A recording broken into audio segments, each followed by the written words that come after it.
on the life of Plato. Marsilio Ficino to his own Francesco Bandini. Greetings. In the last few days, I tried to paint the ideal form of a philosopher in Platonic colors. However, if I had brought Plato himself into our midst, I would assuredly not have pointed to some picture of that ideal form of a true philosopher, but to the ideal form itself. Therefore, let us look closely at our Plato, so that we may see equally philosopher, philosophy, and the ideal form itself at one and the same time. Genealogy and birth of Plato. Plato of Athens, the son of Ariston and Perictione, or Petone, traced his descent on both sides from Neptune, for Solon was descended from Nereus and Neptune. The brother of Solon, Dropides, had a son, Critias the elder, from whom Callistraeus is descended. He had two sons, Critias the younger, who was one of the 30 rulers of Athens, and Glaucon, who was the father of Charmides and Perictione. Perictione married Ariston and gave birth to Plato. Adimantus, Glaucon, and a girl, Petone, who married Eurymedon and gave birth to Spesipius. Plato's father, Ariston, in turn was descended from Codrus, the son of Melanthus, who again traced their descent back to Neptune, as does Solon. It is said to have been well known in Athens that Ariston tried to approach Perictione, as she was very beautiful, but his attempts were in vain. Then he saw Apollo in a dream, and was commanded by him to keep her free from conjugal intercourse until she had given birth. Both Lauretus and Polycrates write of this. Plato was born either in Athens or in Aegina 756 years after the capture of Troy, 333 years after the founding of Rome, and 423 years before the coming of Christ. In my book, On Love, I describe the position of planets at Plato's birth, as I heard of them in my youth. But now I shall draw your attention to the position as described by Julius Firmicus, the astronomer, whose opinion on this matter I consider to be more correct. And it is as follows. Mars, Mercury, and Venus are in Aquarius, which is the ascendant. In the second house, the sun is in Pisces. In the fifth, the moon is in Gemini. In the seventh, Jupiter is in Leo. And in the ninth, Saturn is in Libra. Julius Firmicus claims that such a nativity signifies a man who has the power of wonderful eloquence and approaches all the secrets of the Godhead with divine genius. The upbringing, natural qualities, learning, and even-mindedness of Plato. It is revealed that while he was in the cradle, some bees cast honey onto his infant lips as a presage to the future eloquence. They say that Socrates in a dream saw on his knee a fledgling cygnet. All at once it grew its feathers and, spreading its wings, flew into the sky, sending forth the sweetest songs. The next day Plato was presented by his father to Socrates, who said, "This is the swan I saw?" In Plato's youth his poetry came to flower. It composed elegies and 2 tragedies, which he himself consigned to the flames as soon as he applied his mind to philosophy. His first learning was imparted to him by the teacher Dionysius. Then, at the age of 20, he received instruction from Socrates. After the death of Socrates, he attached himself to Cratylus, a disciple of Heraclitus, and to Hermogenes, an upholder of the philosophy of Parmenides. When he was 28, he and other disciples of Socrates betook themselves to Euclides at Megara. From here he set out for Cyrene to hear Theodorus the mathematician. Next he went to Italy to the Pythagoreans. From then he withdrew the prophets and priests into Egypt. He had intended to go on to the Magi and to the Indians because of the wars in Asia. He had given up his plan. Finally, he returned to Athens and lived at the Academia. It is said, and St. Basil and St. Jerome confirm this, that he chose this unhealthy place in Attica so that the over-fine condition of his body, like the excessive growth of a vine, might be cut back, for he was very strong and handsome, and because of this his broad shoulders and ample forehead, the outstanding condition of his whole body, and also his richness of speech, he was called Plato, although he had previously been named Aristocles. He was without flaw, except perhaps he had rather a soft voice and some kind of lump just below the neck, which marred him a little. Through living at Academia he suffered a quartan fever for 18 months, but with temperance and good care he gained greater strength after his fever than he had had before. The 3 military expeditions and sea voyages of Plato. The first voyage. He went on military service 3 times, first to Tangra, secondly to Corinth, and thirdly to Delium, where he also gained prize for valor. He sailed to Sicily 3 times, the first time to see the island, the marvels of Mount Etna and the craters. He was then in his 14th year, and it was at this time too that Dionysius, the son of Hermocrates, urged Plato to come and talk with him. Here Plato was discoursing on absolute rule, saying it was not the best because absolute rule would not only profit itself alone, unless it were also distinguished by virtue. The story goes that the tyrant, offended and angry, said, "Yours are the words of idle old men," to which Plato rejoined, "And yours smack of tyranny." At those words the enraged tyrant at first actually wanted to kill him, but on the entreaty of Dion and Aristomenes he did not carry this out. However, he did hand him over to Polus of Sparta, who at that time had come to Dionysius as an ambassador, so that Plato might be sold as a slave. Polus took him to Aegina and sold him, whereupon Charmandrus too arranged him on the capital charge, for, indeed, according to law passed there, it was a capital offense for any Athenian to go to that island. On the other hand, when someone put forward the argument that Plato, thanks to his training, had risen to become a philosopher, and that law spoke of men and not philosophers who were above men, they acquitted and dismissed him, and they decreed that he should not be killed, but sold. Anicetus, the Cyrenian, happened to be there, and he redeemed him for 20 minae, and sent him back to his friends in Athens. But Polus was defeated by Chabrias, and a little later he was drowned in Helios.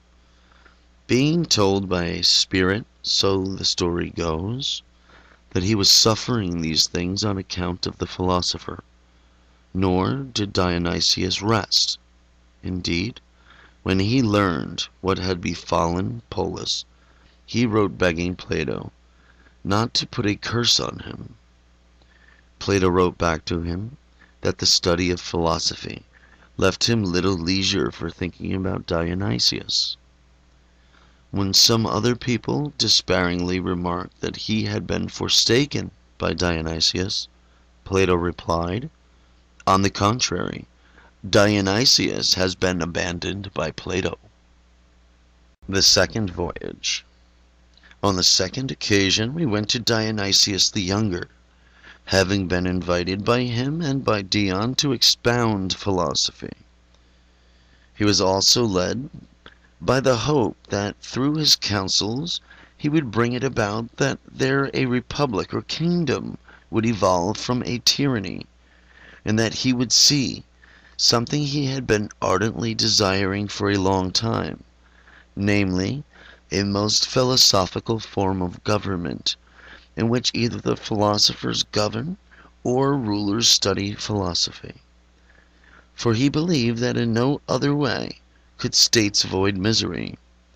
He wanted all this to be brought about, not by force or deceit, but, once Dionysius had been won over, by philosophical reasoning.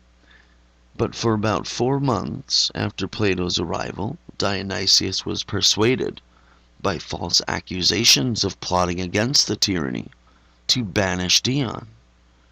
Nevertheless, he gladly continued to show favor to Plato, but Plato returned to his own country. The third voyage. On the third occasion, Plato came intending to reconcile Dion with Dionysius. After he had been implored again and again by both of them, he was asked by Archidas also. On that occasion Dionysius sent a well-provisioned trireme, Archidemus, the Pythagorean orator, and many noblemen to meet Plato, and he himself also welcomed him ashore with a chariot drawn by 4 white horses. Plato asked for the promised recall of Dion, and in addition for land and men, so that they might live there in accordance to the constitution of his republic. Although Dionysius had promised this, he drew back from his fulfilling it. But when Plato publicly accused Dionysius of having broken faith, first with Plato himself over the reinstatement of Dion, and then with Plato's Theodotus over the protection of Heraclides, he had Dionysius as an enemy from that moment. Hence, he continually lived in great danger of being killed by Dionysius's soldiers. But Archidas of Tarentum and Lemniscus, the orator of Dionysius, with a ship, asking him to let Plato go. Dionysius released him, giving him provisions, and Plato returned home. Shortly afterwards, Dionysius paid the penalty for his crime committed against philosophy. Being driven from his seat of tyranny by Dion and the people, Plato was welcomed back to his own country in high honor. There, he was invited to enter the service of the state, but was unwilling to accept, as the people had accustomed themselves to evil ways. Those to whom Plato gives laws. It is said that the Arcadians and Thebans, who had established a state of respectable size, asked him to set it up as a republic, but when he understood that they were unwilling to pursue the ideal of equality, he did not proceed. However, he did give laws to the Syracusans when the tyrant had been driven out. For the Cretans he wrote laws, arranged in 12 books, soon after the city of Magnesia had been founded. From those closest to him he sent to Aristomenes to instruct the Arcadians in the laws. He sent Phormio to the Eleans, and the Menedemus to the Pyrians. Plato, self-restraint, dignity, and affability. He lived single. His life was wholly temperate and, as St. Augustine asserts, chaste. Hence in old age he is said to have made sacrifice to nature to free himself, in the view of the people, from the charge of childlessness. As a young man he had such a sense of propriety and such composure that he was never caught laughing except modestly. But no one saw him angry. Hence, when a boy who had been educated under Plato returned to his parents and saw his father shouting, he said, "Never did I see this with Plato. Only once was he inwardly somewhat angry with a boy who was doing serious wrong. But he said to Xenocrates, 'You beat this boy, for I cannot, as I am angry.' No matter what the day, he would eat only once, or, if twice, very sparingly. He used to sleep alone. He would strongly condemn a contrary way of life. Like his own Socrates, too, he seemed somewhat inclined to loving of youths, but, in the same measure as both were disposed to the sensuous, they were restrained by reason. How spiritual was their love, and how what they said about love may be expounded, we have dealt with adequately in our book on love. Plato chose to bequeath a memorial of himself, both in his books and in his friends. Although, as Aristotle writes, he was melancholy and of a profound nature, and yet he used to make many jests, as he frequently reminded the rather austere Xenocrates and Dion to sacrifice the graces so that they would be made more agreeable and gracious. Plato's affability, however, was combined with dignity. Pupils were Speusippus of Athens, Xenocrates of Chalcedon, Aristotle of Stagira, Philip of Opus, Hastius of Perinthus, Dion of Syracuse, Amyclis of Heraclea, Lasthenia of Mantinea, and Aethia of Philius, who both wore men's clothes. It is said that Theophratus, too, heard him speak, as did Hyperides, the orator, and the chameleon, the Lycurgus, Demosthenes, and he was devoted to him. At the entrance to the academy was inscribed, "No one lacking geometry may enter here," which, indeed, he wished to be understood as not only to the measurement of lines, but due to measure and the state of mind as well. Plato's books.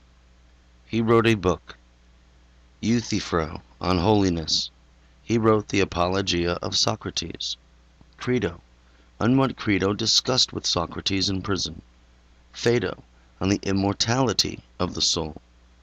Cratylus, on the proper consideration of names. Theaetetus, on knowledge. The Sophist, on being. The Statesman, on government. Parmenides, on the single origin of all things and on the ideal forms. Philebus, on the highest good. The Symposium, on love. Phaedrus, on beauty. Alcibiades, 1, on the nature of man. Alcibiades, 2, on prayer. Hipparchus, on the desire for gain. Amorites, on philosophy. Theages, on wisdom. Charmides, on temperance. Laches, on courage. Lysis, on friendship. The refutive dialogue of Euthymidemus. Protagoras, on ethics. Gorgias, on rhetoric. Meno, on virtue. Hippias Major, on beauty. Hippias Minor, on falsehood. 10 books on the Republic. Timaeus, on the nature of the universe. Critias, on the ancient Attica. Minos, on law. 12 books on the laws. Epinomus, called the philosopher. and 13 epistles. We ourselves have translated all these books of Plato from Greek into Latin. There are three kinds of Platonic dialogue, that is so to say.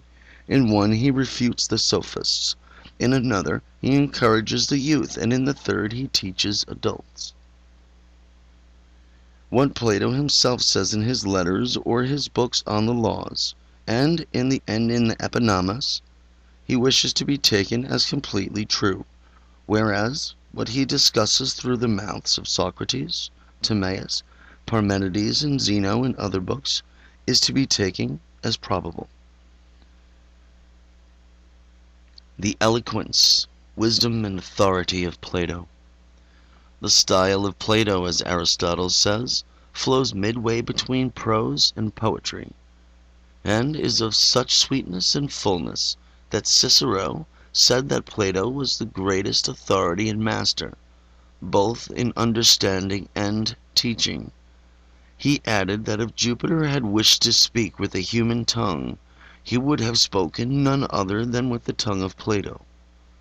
Indeed, such great teaching was in him that, whereas before him all enlightened Greeks had traveled abroad to foreign peoples for wisdom's sake, after the time of Plato all nations streamed as one into Athens.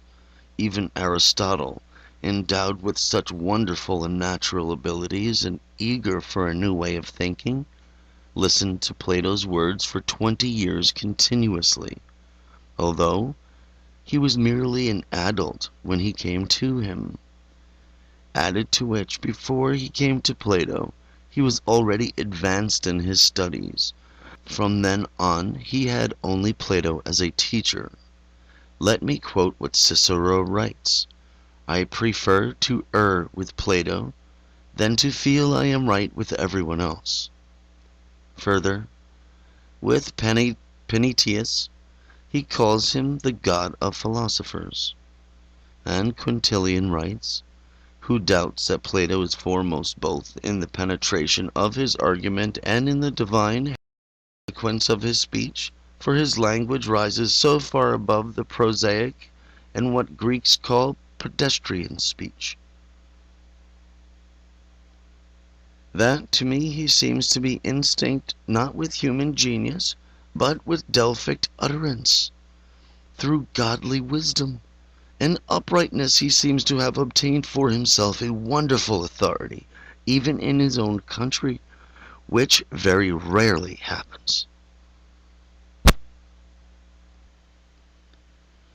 When, on his return from Sicily, Plato arrived at the most magnificent assembly of the Olympic Games, which seemed like a gathering of the whole world, he was received with such joyful greetings from all, it was as though a god had been sent from heaven to mortal men. You would have seen the games deserted, the athletic contests abandoned, the boxers left to themselves, and what is more remarkable, people who had come such long journeys over land and sea to feast their eyes, ears, and minds on the Olympic Games, forgetful now of all pleasure, were coming to Plato and gazing upon him. In Plato, as in a most delightful hospice, they found their rest. When a young man was reciting a tragedy with no one present but Plato, some objected that it was degrading him for that only one person should be there. He replied, "But this one man is more than the whole Athenian people." The charity, magnanimity, and holiness of Plato.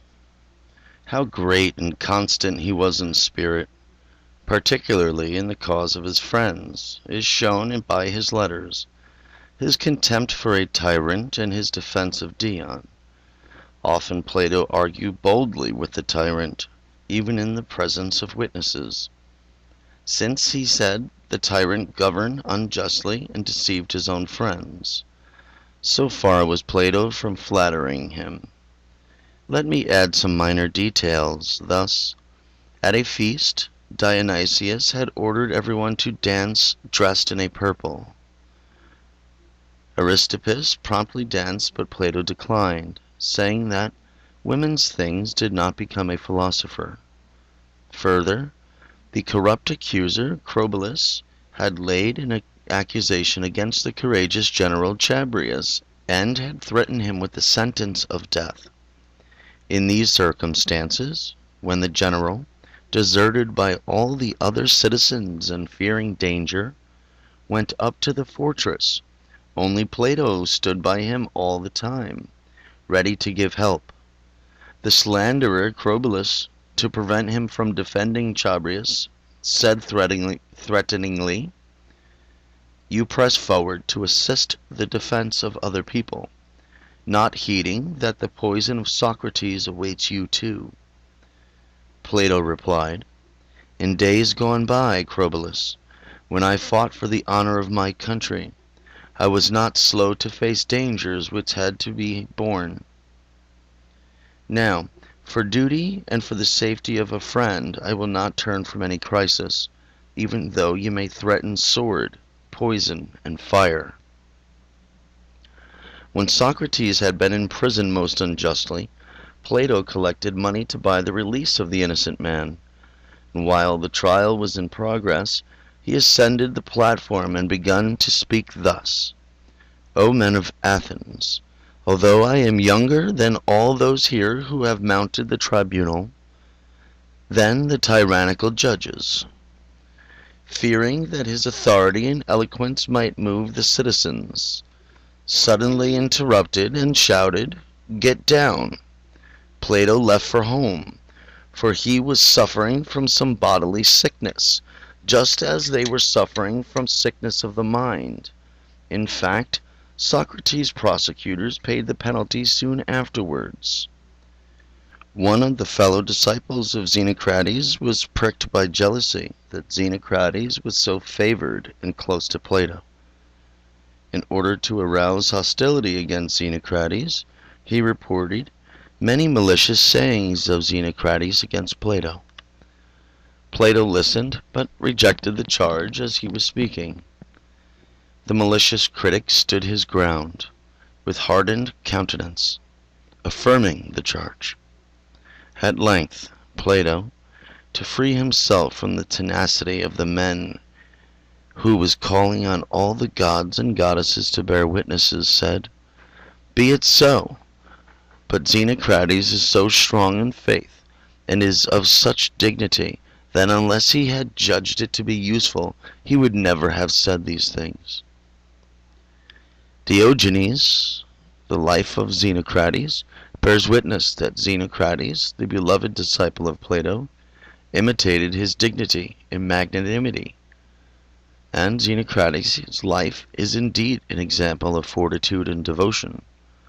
Plutarch is a witness that Dion too imitated Plato.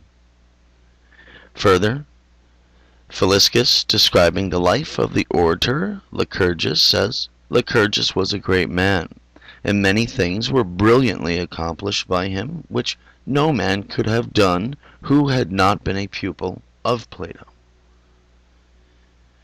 When fleeing from Antipater, Demosthenes said to Archias, who was promising to save his life with fawning words, "Far be it from me that, after I have heard both Xenocrates and Plato discoursing on the immortality of the soul, I should prefer to live with shame rather than to die with honor."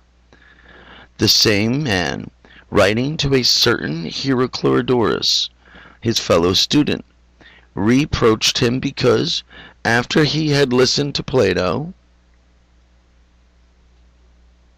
he neglected good studies, and he led a life of little honor. He said, "Do not feel ashamed to be neglecting what you have learned from Plato." Dionysius, writing to Speusippus, says, "Plato used to teach without charge those who frequented his house, but you exact fees, and take them from those who are willing to pay and those who are not." Lortius also criticizes Speusippus for not, in contrast to Xenocrates, imitating Plato's purity, fortitude, and gentleness. I cannot be silent about Xenocrates' courage when Dionysius said to Plato, "Someone will take off your head." Xenocrates, who was there, said, "No one cuts off that head without first cutting off mine." Maxims and sayings of Plato. Plato used to say this about Aristotle and Xenocrates: "Oh, what have I taken on to be yoked together? A horse and an ass. Aristotle needs the bridle, but Xenocrates needs the spur." There was amongst his disciples an over-fastidious young man, too concerned about his external appearance. Plato asked him, "How long will you go on, building a prison for yourself?" "As often as he might see a man ensnared by love," he used to say. "That man is dead in his own body. He lives in another's."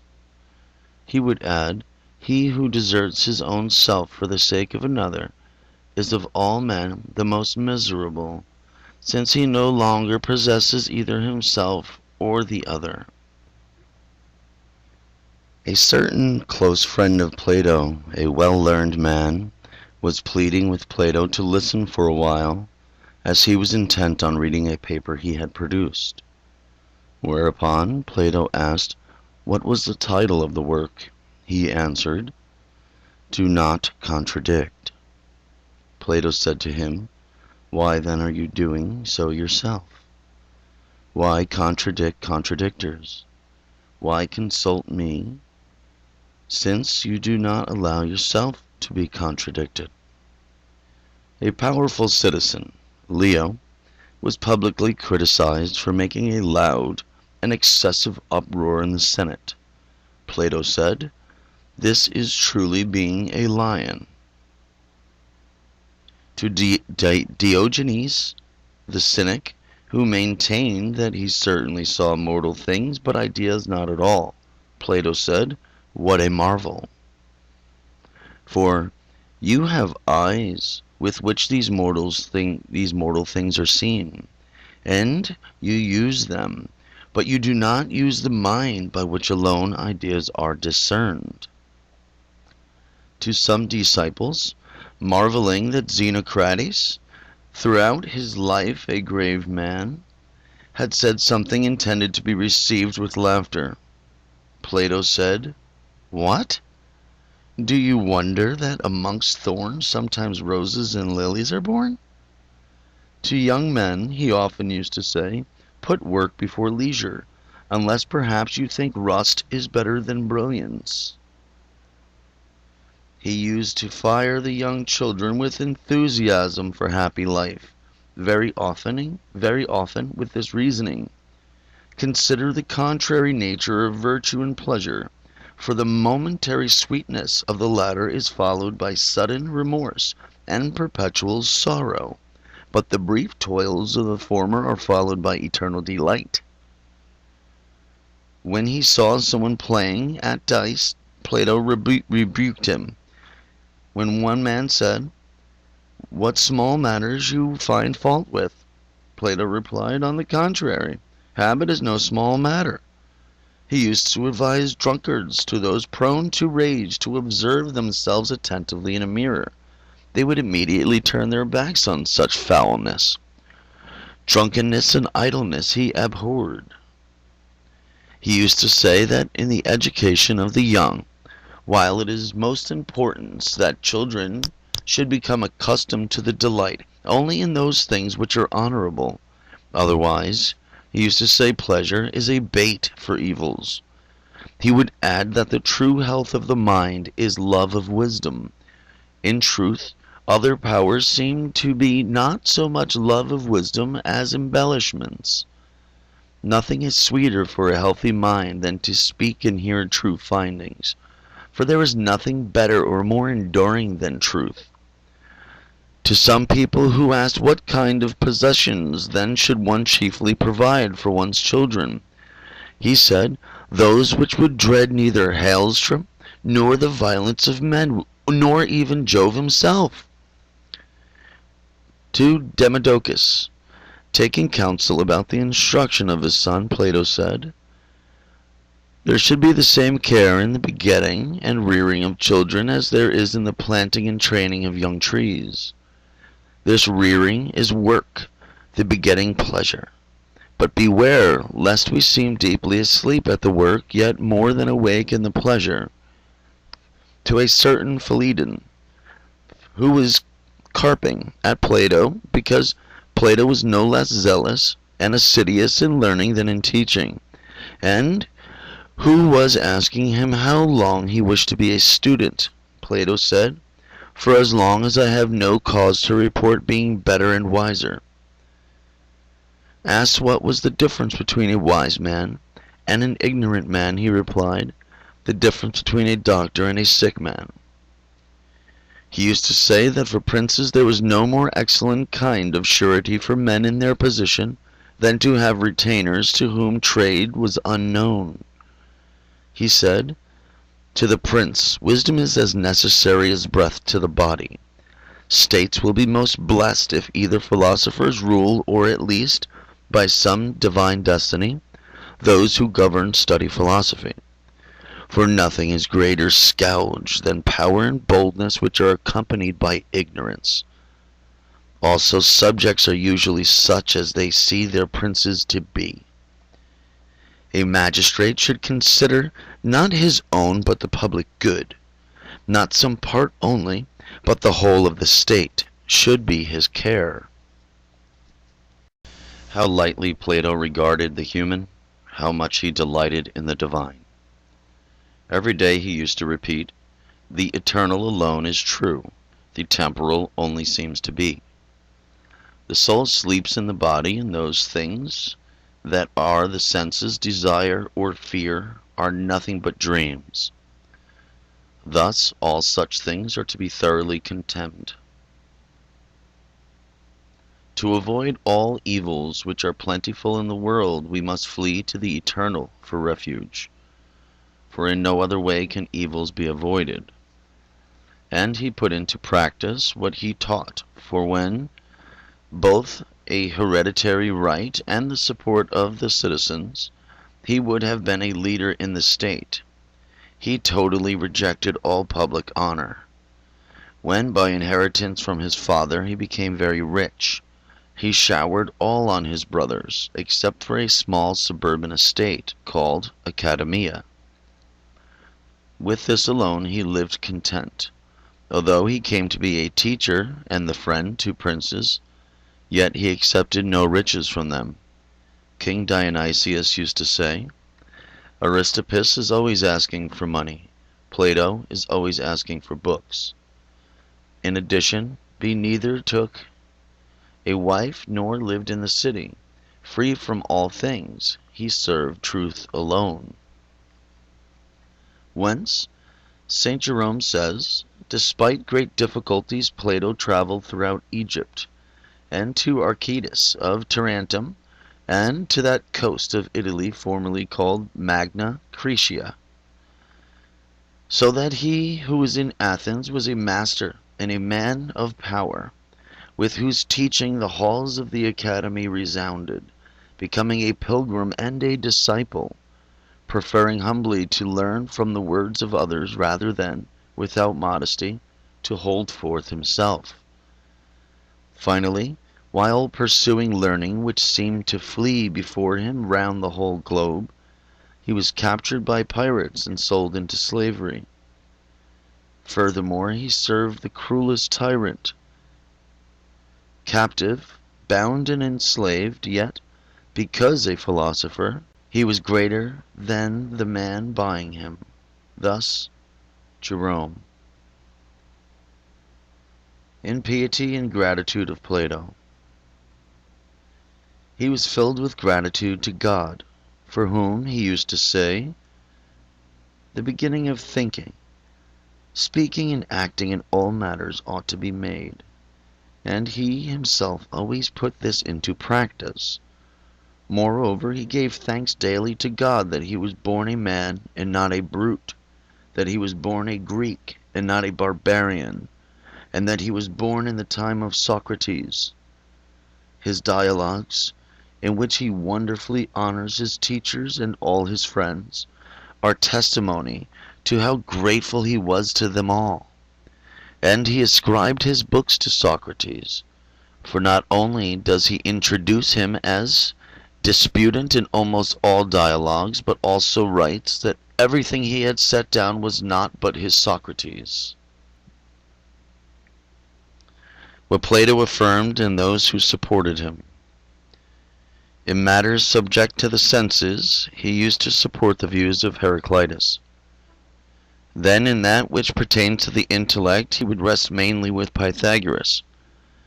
But in matters affecting the community, he embraced his own Socrates. These are things which he asserted everywhere. God provides for all. The souls of men are immortal. There will be rewards for the good, punishments for the wicked. Augustine, in his book Against the Academics, says, "The authority of Christ must be put before anything. However, if there is something to be done requiring the use of reason, he says he finds himself with the Platonists, for this is not contrary to the sacred Christian writings." Dionysius the Areopagite pointed out the same.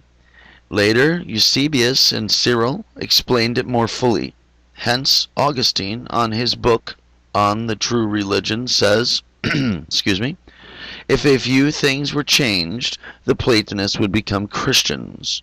And in the Confessions, he relates that he has found nearly all the opening words of John the Evangelist in the works of the Platonists.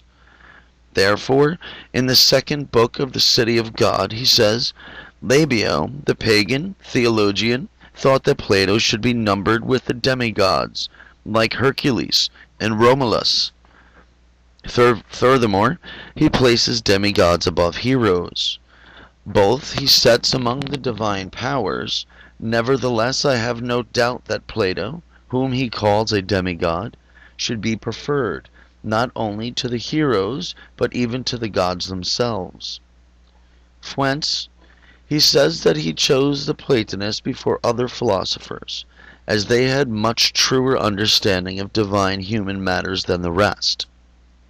Also, Marcus Varro had earlier come to this conclusion, and Apuleius regarded Plato as not merely superior to the heroes, but equal to the gods, since he had evidently penetrated the innermost secrets of divine matters.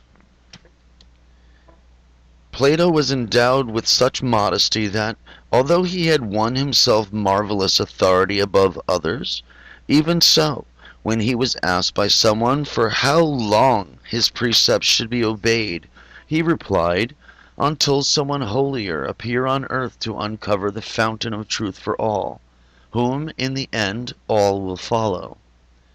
He added that he had discovered nothing by his own light, but much by the divine light. However, what he observed in philosophy we have discussed adequately in our books on love and the theology. Plato's return to his celestial land and praises of him. It was on his birthday that he departed life, when he had fulfilled 81 years, and not a day less. For this reason, the Magi were then in Athens made a sacrifice to Plato. They reckoned his lot to be greater than that of a human being, since he had fulfilled the most perfect number, which is the product of 9 times 9. And, what is a marvel, he was still writing at that age on that very day, about which Cicero says, "There is also the calm and gentle old age of quiet and pure life, lived with good judgment." Such, we are told, was that of Plato, who died while writing at 81 years of age. Seneca also affirms that Plato reached this age by means of even-mindedness and care. Some affirm that he returned to the gods above while writing, others that he returned in mid-discourse, while reclining after the meal had been cleared at a wedding feast. Aristotle consecrated an altar and a statue to Plato in a temple with this inscription. That is, Aristotle has dedicated this altar to Plato, a man whom it is sacrilege for bad men to praise. Aristotle added, by his life, his teaching, his conduct, and his speech, he alone gave guidance to all men, and handed on his writings so that through virtue they may be able to lead a happy life. No future age will bring forth such a man. And another wise men have added many verses to the praise of Plato, but above all 3 epitaphs. This is the meaning of the first.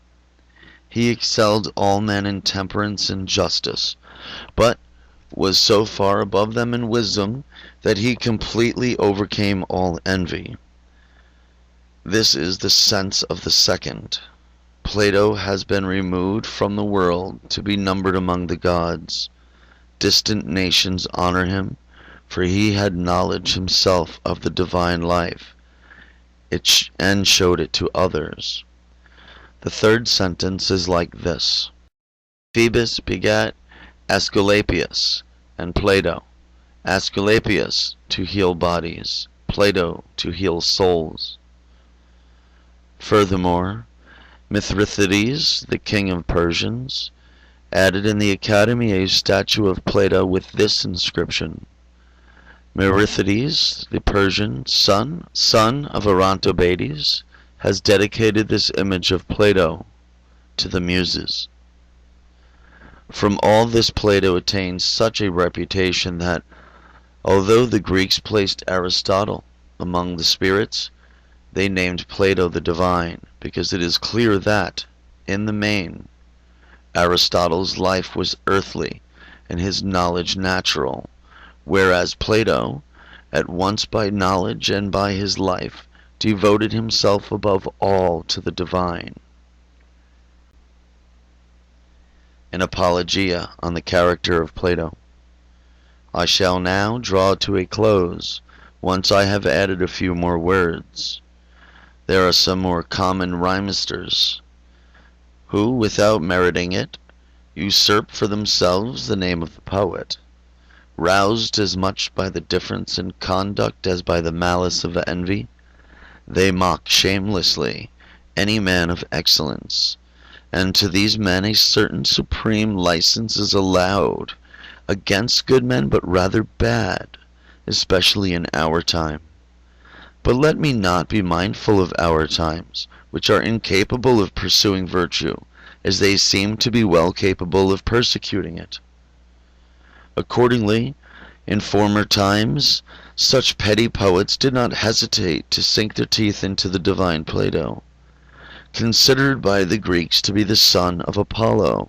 Diogenes Laertius utterly detested the impiety of these poets, and, as Diogenes declares, Aristippus of Cyrene, the most wicked man of his time, and adversely the best one of his time, also added to the facetious abuse of the comic poets, just as Aristippus slandered many other very virtuous and learned men with false stories, so even slandered Socrates, his teacher, and his own fellow pupils, Xenophon and Plato. He made up certain lascivious poems in their names about harlots and young boys, evidently so that, by falsely using the great philosophers as examples, he might procure a freer license to sin himself. But Aristotle, to whom truth was more dear than Plato, could not tolerate such false calumny against a holy man. For his elegies to Eudemus, he recites those words about Plato which we have quoted above, paying him the greatest tribute. not only must not slander Plato in any way, but even under the pretext of praise, they should not dare to utter his holy name through their profane mouths. And he was not content with an elegy, but also, according to Olympiodorus, composed a brilliant oration in praise of Plato. Therefore let the hounds of hell be silent in the world of the living, and together with Apuleius of Madura, let us freely proclaim: we, the family of Plato, know nothing except what is bright, joyful, celestial, and supreme.